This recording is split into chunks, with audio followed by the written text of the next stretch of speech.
ឯកឧត្តមឈុំចន្ទថនចសួរសុខទុក្ខនិងផ្ដល់អំណោយជូនពលរដ្ឋខ្វះខាត10គ្រួសារនៅស្រុកស្អាងខេត្តកណ្ដាលនៅព្រឹកថ្ងៃពុធ2កើតខែផល្គុនឆ្នាំម្សាញ់ស័កពុទ្ធសករាជ2569ត្រូវនៅថ្ងៃទី18ខែកុម្ភៈឆ្នាំ2026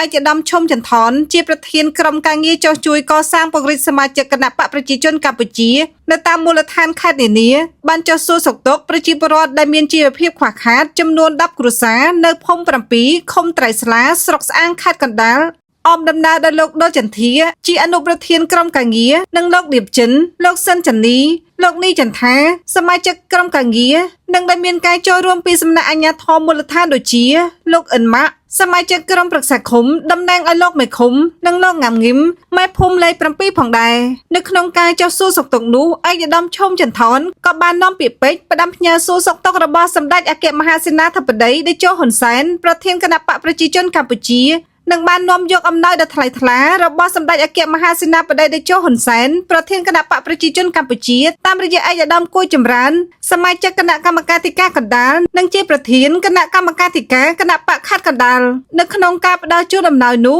ប្រជាពលរដ្ឋនៅក្នុងមួយគ្រួសារទទួលបានអង្ករ10គីឡូមី1កេសទឹកសុទ្ធ1យួរទឹកត្រី1យួរនិងថវិកាចំនួន20,000រៀលក្នុងម្នាក់ៗ